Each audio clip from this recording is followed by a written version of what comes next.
തരൂരിന്റെ പല പരാമർശങ്ങളും ലേഖനങ്ങളും ഒക്കെ കോൺഗ്രസിന് തലവേദനയാകാൻ തുടങ്ങിയിട്ട് കാലം കുറച്ചായി. എന്താണ് കോൺഗ്രസിൽ സംഭവിക്കുന്നത്? തരൂരിനെതിരെ എന്തെങ്കിലും നടപടികൾ ഉണ്ടാകുമോ? ഇന്ന് എം ഹസൻ അടക്കം പ്രതികരിച്ച് നമ്മൾ കണ്ടതാണ്. വിശദമായ വിവരങ്ങളിലേക്ക് കടക്കുന്നു. വിവരങ്ങളുമായി R Roshibal, K Sajeesh, V S Ranjith, Sai Kumar, Rahees Rasheed എന്നിവർ ചേരുകയാണ്. ശശി തരൂരിനെതിരെ ആഞ്ഞടിച്ച് കോൺഗ്രസ് നേതാവ് എം ഹസൻ. തരൂർ തലമറന്ന് എണ്ണ തേക്കുന്നുവെന്നാണ് വിമർശനം. ജനങ്ങൾക്ക് വേണ്ടി ഒരു തുള്ളി വിയർപ്പ് പോലും തരൂർ കളഞ്ഞിട്ടില്ല. നെഹ്റു കുടുംബത്തിന്റെ ഔദാര്യത്തിലാണ് തരൂർ രാഷ്ട്രീയത്തിലേക്ക് വന്നതെന്നും എം ഹസൻ പറഞ്ഞു. CWCയിൽ നിന്ന് തരൂർ ഒഴിയണമെന്നും എം ഹസൻ ആവശ്യപ്പെട്ടു. ആ പ്രതികരണം കാണാം.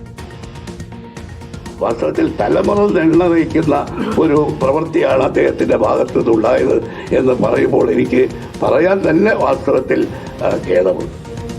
എനിക്ക് അദ്ദേഹത്തോട് ഒരു അഭ്യർത്ഥനയുള്ളൂ.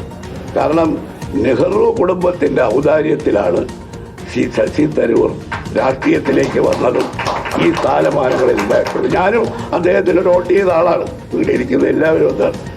അദ്ദേഹം ഒരു സമൂഹത്തിനോ രാജ്യത്തിനോ വേണ്ടി ഒരു തുള്ളി വിയർപ്പ് പോലും ചൊരിയാത്ത ഒരാളാണ്. ഈ നെഹ്റു കുടുംബത്തിന്റെ ഔദാര്യത്തിൽ രാഷ്ട്രീയത്തിൽ വന്ന് ഇവിടേക്കെല്ലാം എത്തിയത്.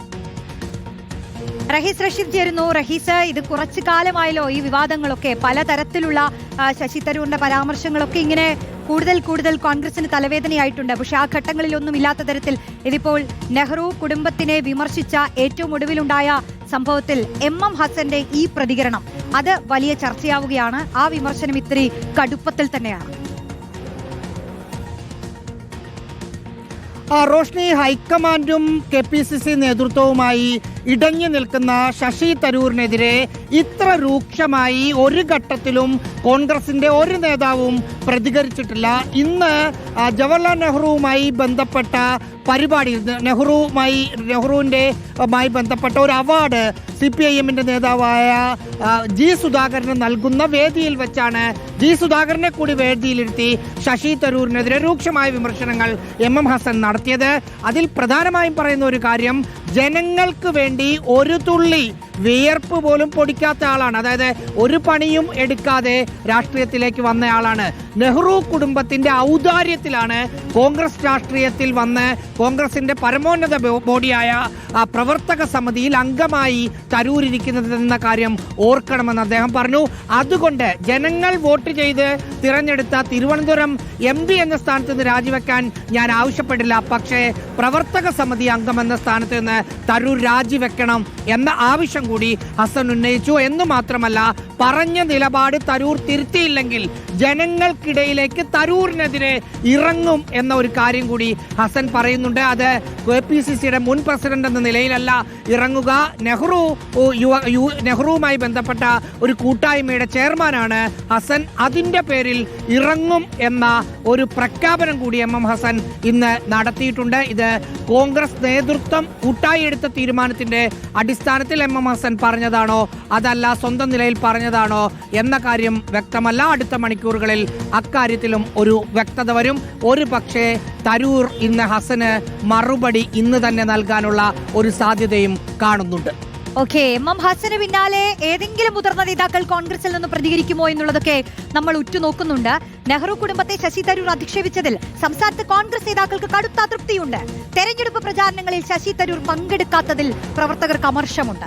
തിരുവനന്തപുരം MP എന്ന നിലയിൽ തദ്ദേശ തെരഞ്ഞെടുപ്പിൽ ഒരു സഹായവും ചെയ്തിട്ടില്ലെന്നാണ് പരാതി. റോഷിബാൽ ചേരുന്നു. റോഷിബാൽ, ഈ തെരഞ്ഞെടുപ്പുമായി ബന്ധപ്പെട്ട് പ്രചാരണത്തിനൊപ്പം നിൽക്കേണ്ട സമയമാണ്. പക്ഷെ ആ സമയത്ത് അപ്പുറത്തെ വിവാദങ്ങൾ ഉണ്ടാക്കിക്കൊണ്ടിരിക്കുകയാണ് ചെയ്യുന്നത്, തരൂർ ചെയ്യുന്നതെന്നാണ് മുതിർന്ന നേതാക്കൾക്കൊക്കെയുള്ള അഭിപ്രായമല്ലേ? അവർക്കെല്ലാവർക്കും കടുത്ത അതൃപ്തി ഉണ്ടല്ലേ? ഇപ്പോൾ KC വേണുഗോപാലൊക്കെ കഴിഞ്ഞ ദിവസങ്ങളിൽ വിശദീകരണം നൽകണമെന്നതൊക്കെ പറഞ്ഞിരുന്നു. മറ്റുള്ള നേതാക്കളുടെ ഒരു നിലപാട് എന്താണ്? ഒരു കടുത്ത നടപടിയൊക്കെ പ്രതീക്ഷിക്കാമോ?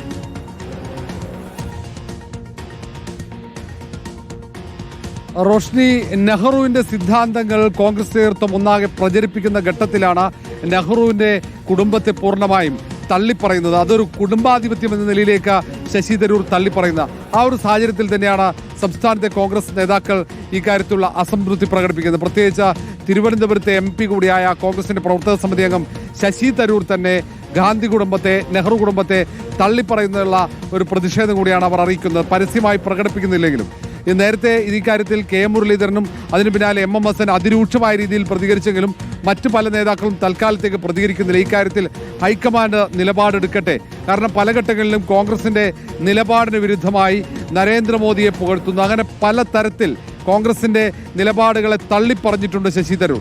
അങ്ങനെ കോൺഗ്രസിനെ പലതരത്തിലും പ്രതിരോധത്തിലാക്കിയിട്ടുണ്ട് ശശി തരൂർ എന്നാണ് കോൺഗ്രസ് നേതാക്കൾ പറയുന്നത്. അതുകൊണ്ട് നിരന്തരം ശശി തരൂരിന്റെ ഇത്തരം പ്രവർത്തനങ്ങളെ, ഇത്തരം അഭിപ്രായ പ്രകടനങ്ങൾക്ക് മറുപടി കൊടുക്കേണ്ടതില്ല. എന്നാൽ പോലും ഈ തെരഞ്ഞെടുപ്പ് ഘട്ടത്തിൽ, തെരഞ്ഞെടുപ്പ് പ്രവർത്തനത്തിൽ വ്യാപൃതനാകാതെ പാർട്ടിയെ പ്രതിരോധത്തിലാക്കുന്നതിനുള്ള അമർഷമാണ് അവർ പ്രകടിപ്പിക്കുന്നത്. അതിനപ്പുറത്തേക്ക് തദ്ദേശ തെരഞ്ഞെടുപ്പിന്റെ സ്ഥാനാർത്ഥി നിർണയത്തിലും പങ്കെടുത്തില്ല. സ്ഥാനാർത്ഥി നിർണയത്തിന്റെ കോർ കമ്മിറ്റിയുടെ ഭാഗമാണ് ശശി തരൂർ. എന്നിട്ടും തിരുവനന്തപുരത്ത് വന്നില്ല. തെരഞ്ഞെടുപ്പ് പ്രചാരണം തുടങ്ങി ദിവസങ്ങളാകുന്നു. വാഹന പ്രചാരണ ജാഥ കെ മുരളീധരൻ നടത്തി. ആ ഘട്ടത്തിലും ശശി തരൂരിന്റെ അസാന്നിധ്യം ചർച്ചയായി. ഇതിലൊക്കെ പ്രവർത്തകരും അതൃപ്തരാണ്. അതുകൊണ്ട് ശശി തരൂർ ഇന്ന് തിരുവനന്തപുരത്തുണ്ട്. ഇന്ന് തിരുവനന്തപുരത്ത് ഉണ്ടായിട്ട് കൂടി കോൺഗ്രസിന്റെ പ്രചാരണത്തിനെത്തിയില്ല എന്ന കാര്യമാണ് കൂടുതൽ പ്രതിഷേധത്തിന് വഴിയൊരുക്കുന്നത്. ഏതായാലും തരൂർ ഇനി എന്താണ് പറയുക, ഈ നേതാക്കളുടെ അമർഷത്തിനൊക്കെ ഉള്ള മറുപടി എന്തായിരിക്കുമെന്നത് ഏറ്റവും പ്രധാനമാണ്. കോൺഗ്രസ് ഇപ്പോഴും പൂർണ്ണ പ്രതിരോധത്തിലാണ്. കാരണം തിരുവനന്തപുരം MP ആയിട്ടും തിരുവനന്തപുരത്ത് പൂർണ്ണമായും ശശി തരൂർ സമയം ചിലവഴിക്കുന്നില്ല.